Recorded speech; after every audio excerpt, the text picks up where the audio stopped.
Welcome to Bites of Blessings, where we teach you to build your website one bite at a time. Today's lesson is all about installing your SSL certificate the easy way in your control panel using your Namecheap SSL app. So we log into our control panel and you'll see at the top that there is the SSL installation app, and we just select it. A different provider may have a different app that's similar to this, but if not, we'll show you another way in another episode to install your positive SSL certificate. So what we want to do is scroll down and you'll see all the different varieties of SSL certificates that are available in your account.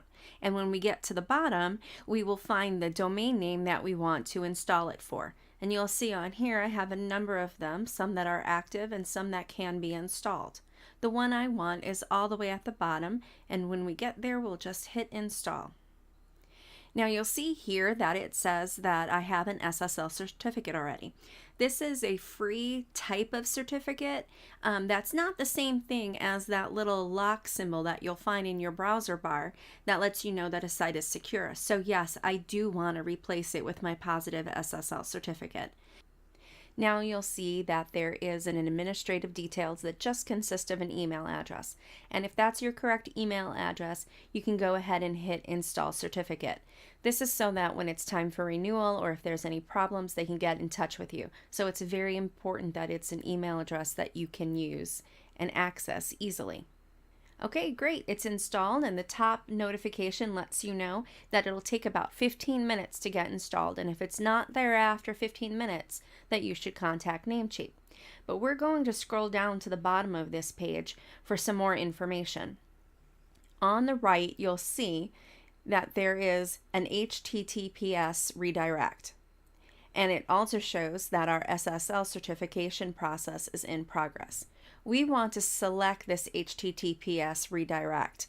What this does is all your website is currently hosted on an HTTP site, and if someone goes to look for a particular web page, it's not going to be there anymore because now your domain name is HTTPS domainname.com, not HTTP. So we're going to select that, and there are a few things we can do while we're waiting for these 15 minutes. Now, the first thing we'll do is we're going to check our domain name. When we log in there, you'll see that it's not secure. It says your connection to the site is not secure, and this is normal. It's because it's in the process of changing over to HTTPS, and you should expect to see this. But what we will do now is log back into our control panel, and we want to scroll all the way down to the bottom and log into our Softaculous app for WordPress. And all that is a matter of getting there and selecting WordPress, scrolling down and finding the domain name you want to use. Go all the way to the right, find the little pencil icon for editing, and you'll see where it says under URL that your web address is an HTTP, and we want to change it to HTTPS. Scroll down to the bottom and hit save. Now, if you're lucky like me, by the time you did all this, you'll now see that your status is active. That means it's all ready to go, and you're ready to use your website. If you go back to your website right now and you hit refresh, you'll be prompted to log back into your WordPress account with your username and password that you created, and your website is up and ready. That's it. Until next time, bye bites.